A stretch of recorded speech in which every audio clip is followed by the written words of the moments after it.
Hello and welcome to coverage of Grand Prix Detroit. I'm Marshall Sutcliffe in the booth with Luis Scott Vargas, and we're underway here in round number 6. There, it looks like we've got, that's Ari Lax on the left, and that is Brad Nelson on the right. Yeah, confirmo. Yeah. So we'll get those names fixed for you here. Yeah, we've got a kind of mirror in that both players are playing Eldrazi. They both have Eldrazi Temple in their deck. But okay. Ari is on the blue-white version, and Brad is on a red-green version. So a red-green? Yeah, and kind of one of the bigger red-green versions. We've seen some of the face-to-face guys playing a red-green aggro deck, but Brad has 4 World Breakers in his deck. He has 4 Talisman of Impulse in his deck. He's looking to go big, 4 Kozilek's Return. So this is definitely not an aggressive deck. And Brad leads with... Is that a Karplusan Forest? It is, yeah. Wow, that's a... I got to tell you, Luis, I've never seen that artwork. What is that, 7th edition or some? I think that's 5th edition. 5th edition? I'm shocked you don't recognize on site. But yeah. Sorry. I have not seen that one before. So Ancient Stirrings, though, kicks things off for Brad Nelson here. Did you see what he got with it? I'm just making a stirring motion. But you need to make it ancient, though.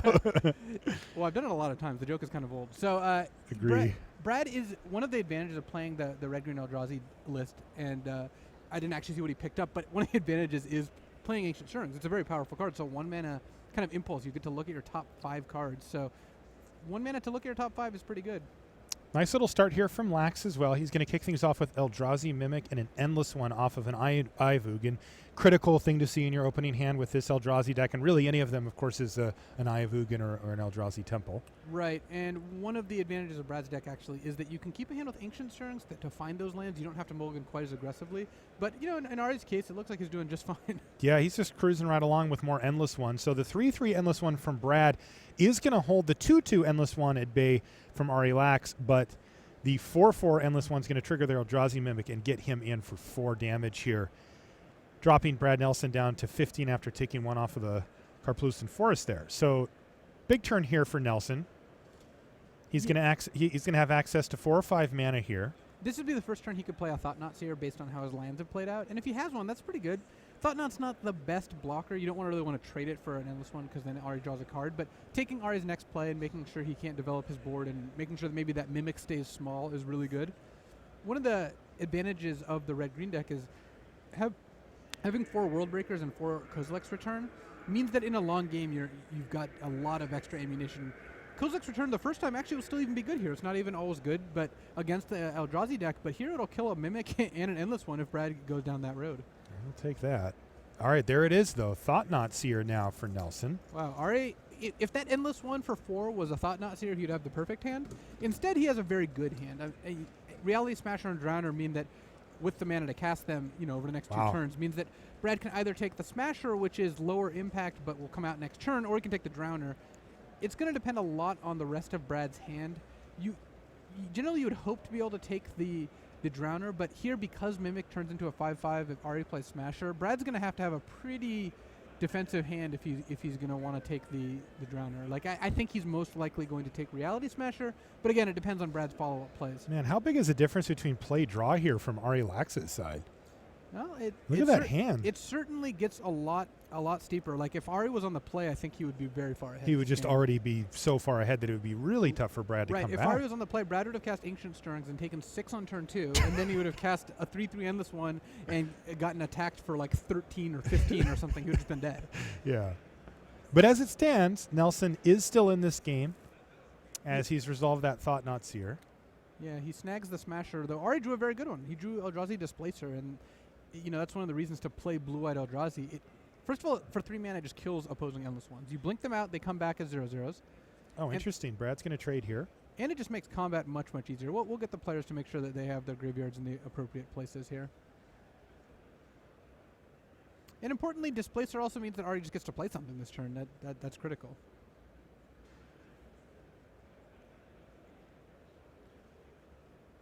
Ari Lax, of course, a Pro Tour champion. Brad Nelson, a Player of the Year. Way back in 2010? 2010. Yeah. He played Guillaume Matagnon in the Player of the Year playoff. Oh, they I had the same that. number of pro points. That's crazy.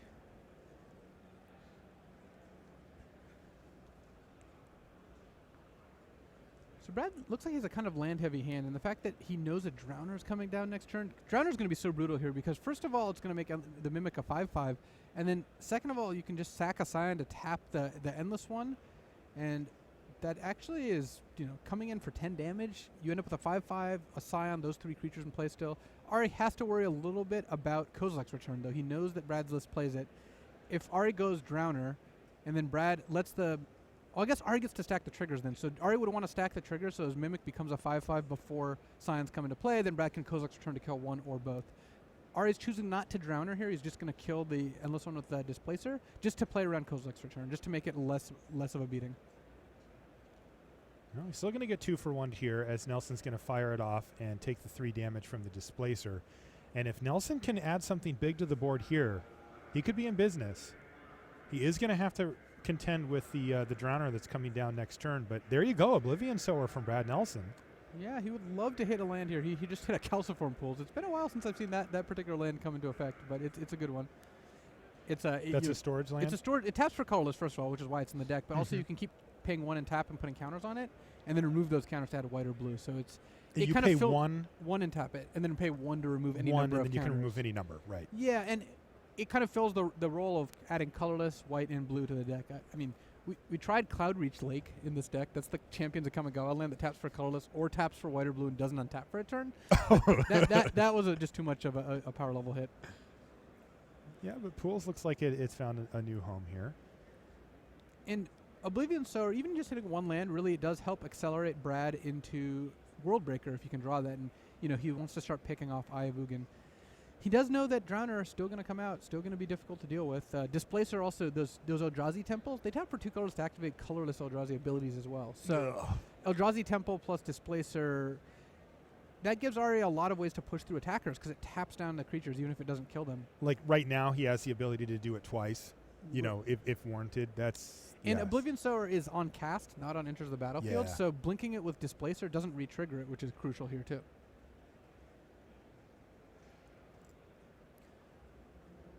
Yeah, he's just going to go for it right now. Interesting. Ari's just gonna be content to hit for 3. I wonder if and it looks like he did not draw a play, so he still has that Drowner ready to go, but he wanted to just get 3 in and then leave 3 men up for a second Displacer activation.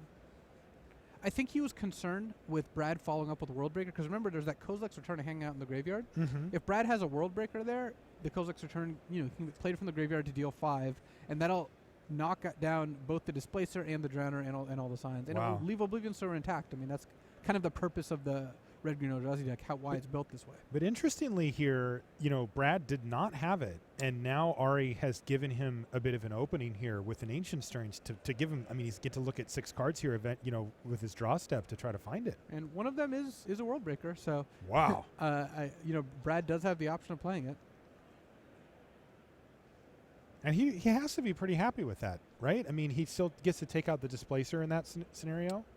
He knows about the Drowner, so both players in this interesting situation. Ari knows about Kozilek's return. It's sitting in the graveyard. Yeah. Brad knows about Drowner. He saw it with the Thought-Knot Seer. So they both kind of have incentive to slow play their card.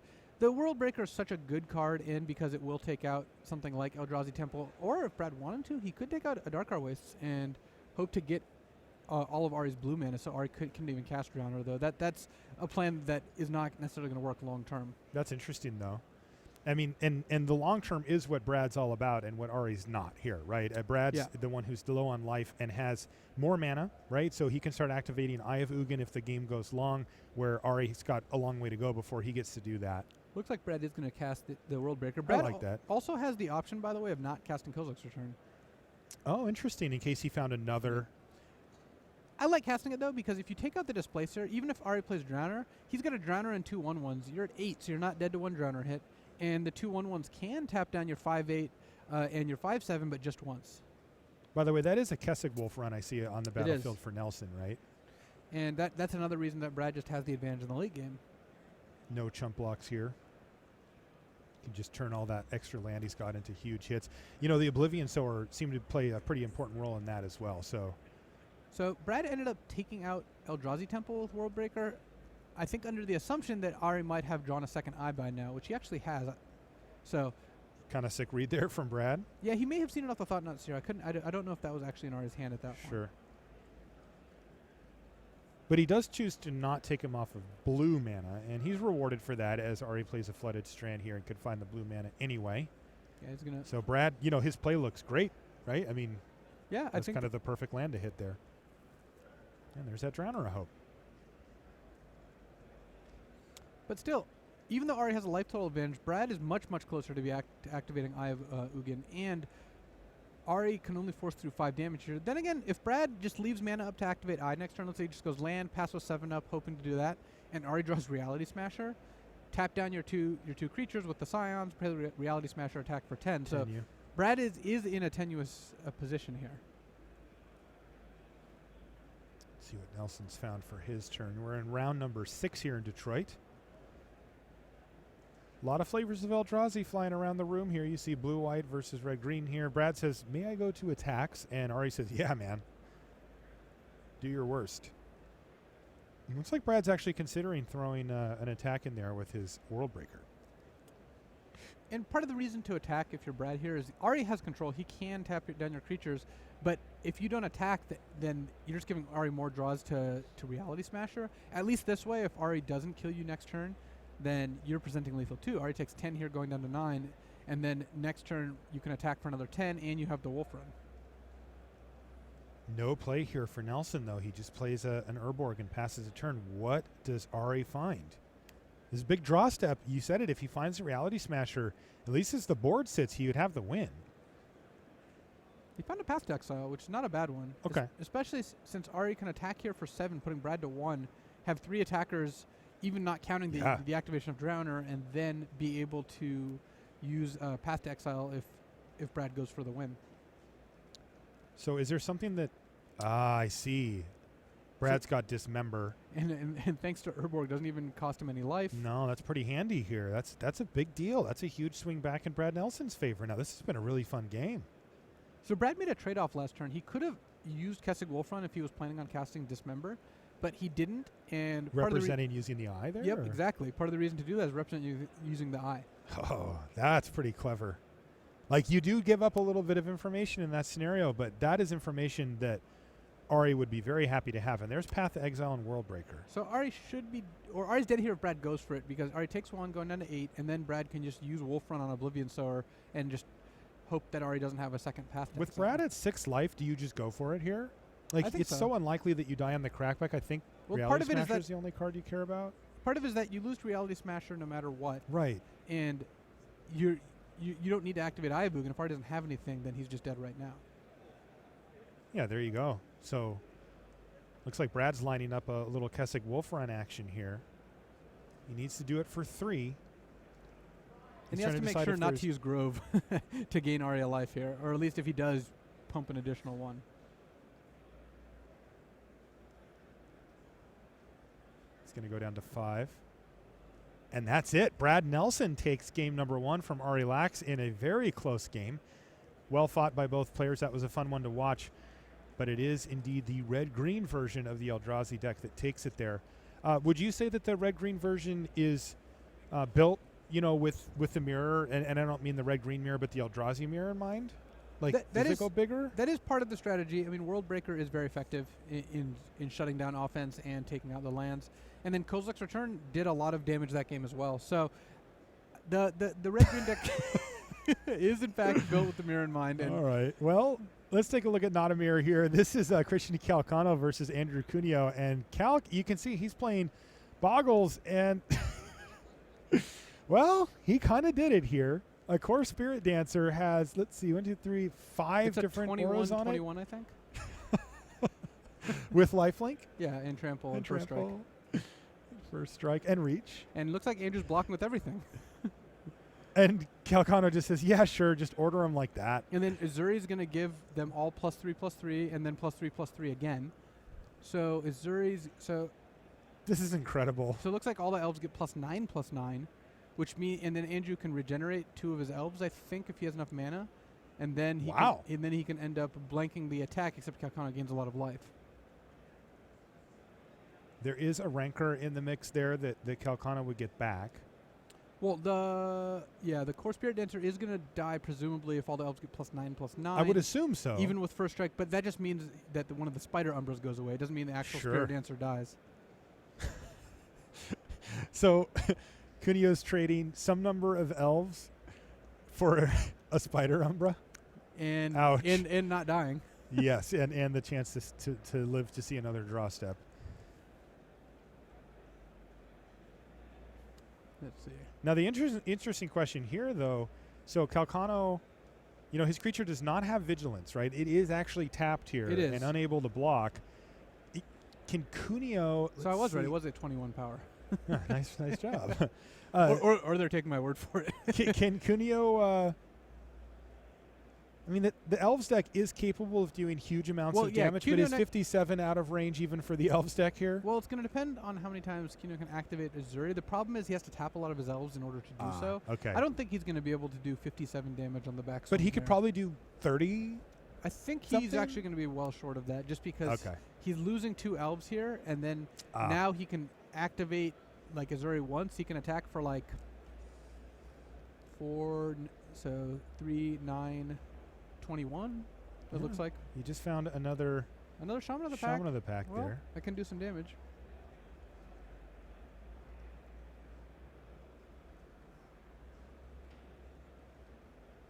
There's another 7 points of damage, 8 points of damage even. And Lead the Stampede is a card that really fuels this elf deck. You can see that in Cuneo's graveyard, kind of hiding at the bottom there, where you name a creature, or sorry, look at your top 5 and get all creatures from it. So, a Stampede of Elves. I can't imagine Elves stampede all that well. I guess when they punch by Azuri, they get into that realm. Yes, they do. But Calcano is going to win this just based on the fact that Spirit Dancer is going to be hitting for so much damage. Also, presumably he's drawn a bunch of extra cards off Spirit Dancer, so he might find another one. Oh, he stopped attacking. So Andrew could have activated those 3, 6... I don't know that. Interesting. Oh. Daybreak Coronet. Daybreak is nice. Drawing 2 cards. So there's 2 Spirit Dancers now. That also gives the core Spirit Dancer an additional +5, +6, and +6. there's another Daybreak Coronet. And that's by the way, this link. is. Oh, sorry. Yeah, he actually has another Coronet in his hand too, and Cuneo's finally seen enough. After sitting there and watch your opponent's best threat grow by that much and draw 6 cards, he's had enough of that. Yeah, then that's kind of what the Boggles deck does when it goes off. Dang. Hard to interact with. I think a lot of people, when they showed up for here in GP Detroit and also the other GPs going around the world in Bologna and in Melbourne as well, they had to think of the Eldrazi deck as a deck that they needed to be able to beat here, even if maybe irrationally, right? Like, I mean, what percentage of the deck would you expect of the field would you expect to be the Eldrazi deck, here? Even when Modern has a very popular deck, it's still, barely cracks double digits. Right. People part. thought I was joking when I said the format was diverse. I was totally not. I mean, even the Eldrazi deck, which may be just the best deck, it's still like, 20% of the field at most. I don't even think of that. And then you can take a sampling of after 6 or 7 rounds, what are the top X tables playing, and you're just going to get a ton of different decks. Right. So, yes, Eldrazi is public enemy number 1. This is the deck. But it's still in your head, right? This is the deck people are trying to beat. Yeah. And this is the deck you're preparing for, but you're not going to face it every round. You're not even going to face it every 3rd round. And so when it comes to picking a deck like Boggles, how would you feel about that when it comes to playing against Eldrazi as we get game 2 underway here between Lax and Nelson? Boggles against Eldrazi, they're kind of like, ships sailing past each other in the night. Both decks are just trying to kill the opponent as quickly as possible in that matchup, and there's not a ton of interaction to be had. Boggles, of course, built based on hexproof so that you can't interact with it, and then Eldrazi not having a whole lot besides just attackers in that particular matchup. All right, so a little bit slower of a start here for our 2 players. Brad Nelson does have a Matter Reshaper here on the 2nd turn of the game, thanks to an Eye of Ugin. But Ari didn't do anything for turns 1 or 2. Much different start than last time. He's going to go grab a couple of lands with his Flooded Strands. Right. Ari mulligan to 6 here and scry to the bottom. Basically, if you don't it looked like it scratched at the bottom at least. If you don't have one of the Temple or Eye in your hand, especially in the mirror, you're a pretty heavy favorite to mulligan. But Ari kept, it looks like a hand that's really good if he finds one of those and is solid otherwise. But those are the kind of hands that, they don't always work out incredibly well. Yeah, in fact, he actually misses his land drop here and has to pass the turn back. Nelson finds a nice one. He finds an Eldrazi Temple. Boom, smash you for 8. And one of these is going to have to get pathed or, there we go, dismember it looks like. Yeah, Ari's going to have to pay the cost of 4 life and an additional card here. Yeah, it's interesting. When you've got a whole bunch of cards in your hand, you feel a lot less bad about having to pay this cost just because there's a decent chance you weren't casting it anyway. But in the meantime, he does take 7 damage in that transaction and loses a card. So pretty tough there for Ari, who misses his land drop again. Passes a turn back. Tendo Ice Bridge here for Nelson as he crunches for 3, but just passes a turn.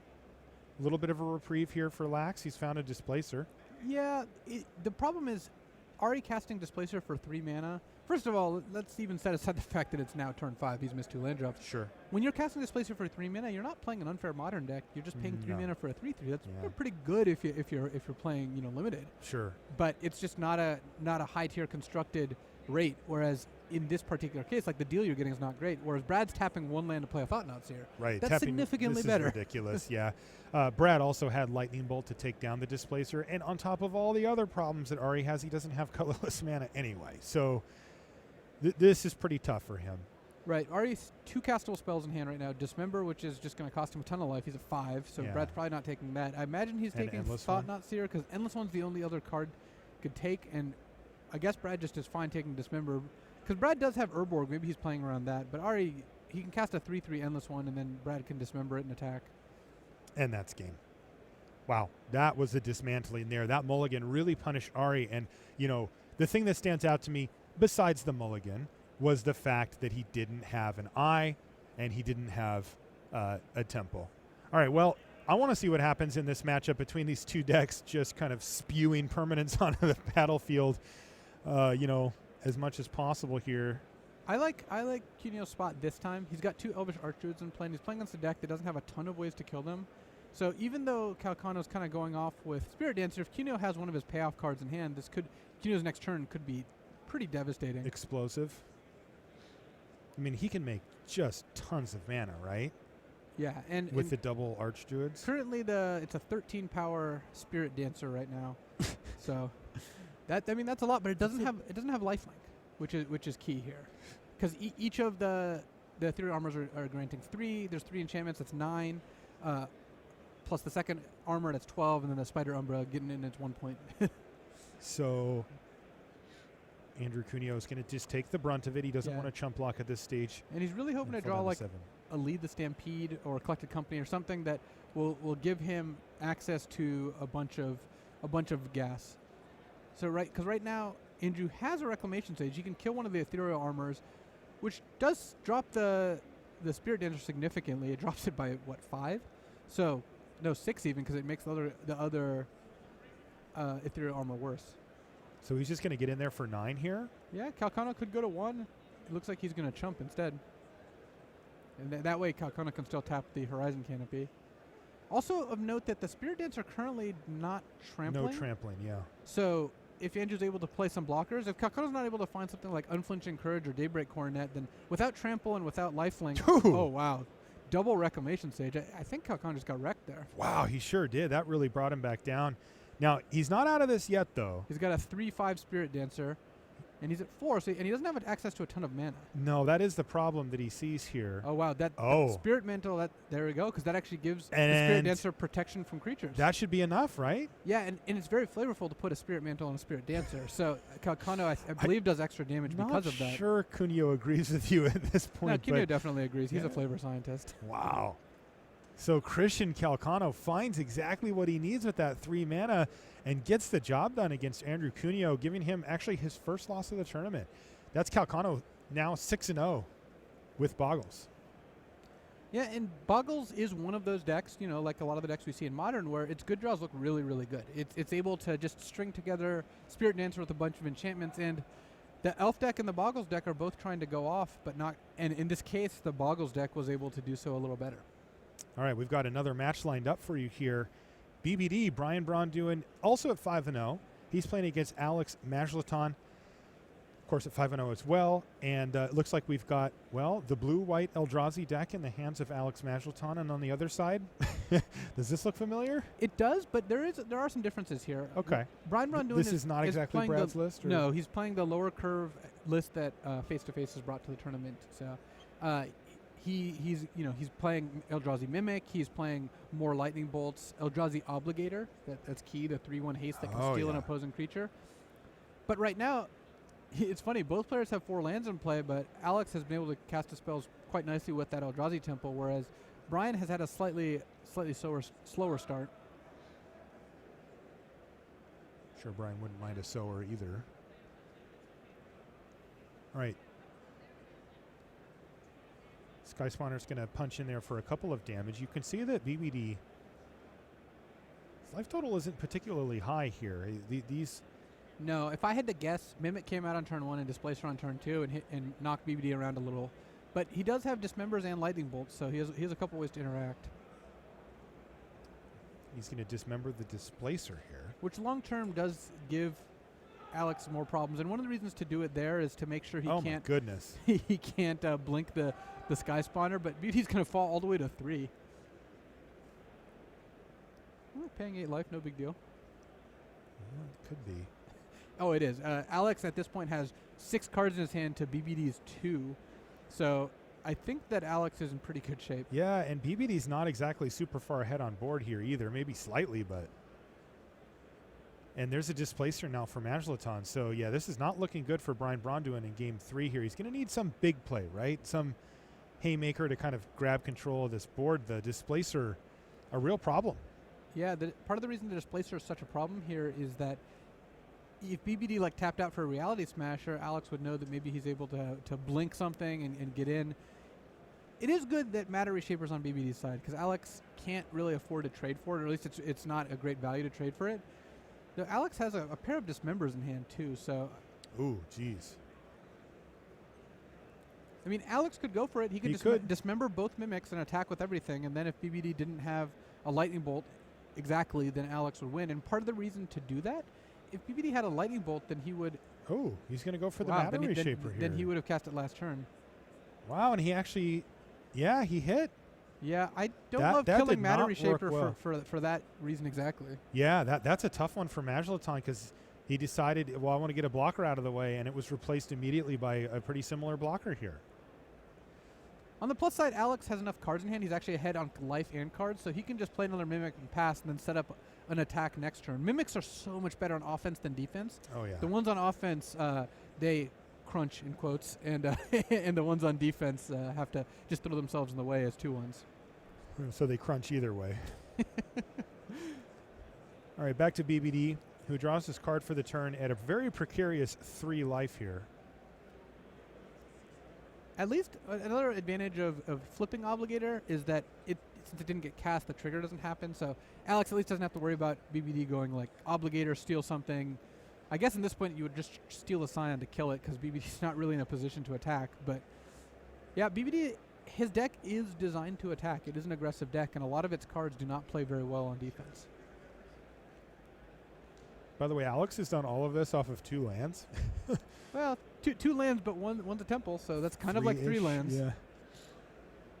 Nothing from BBD, just has to pass the turn. He's forced to play his lands too in case he draws Ayavugan and wants to activate it, but he knows that time is running out really quickly. First of all, if Alex ever draws a land, then Alex can just explode with a bunch of spells, especially if it's like an Ayavugan. But even if Alex doesn't, I just can't imagine Alex is just going to sit here forever. He's going to at some point start attacking. What if he plays Endless One and attacks with the 2 Mimics?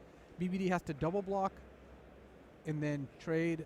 Yeah, so if Alex plays Endless One and just attacks with 3 3/3s, then BBD has to go trade, chump. Yep. And if Alex sacks the Scion, what Alex could do is actually sack the Scion and then play Thought-Knot Seer just to make sure the way is clear, and then BBD is on trade for the Displacer chump twice, and you know that you're not getting valued. Well, here we go. Trigger these. You can just attack with everything here. Get in for 1 damage. 1 damage, and BBD's board goes away. Or Alex actually just going to dismember and then attack for lethal. And then just attack for the win here. Yeah, so BBD has to have Lightning Bolt or something similar here, and he does not, in fact, have it. So Alex, Majlaton is going to improve to 6-0, and BBD is going to have to be left to think about if there was another way to play it, if there was a card he could have sideboarded in, that whole thing that goes through your head. Maybe like if he had drawn a few more spells and a few less land. Tried a little harder. All right, that's going to do it for round 6 here from Detroit.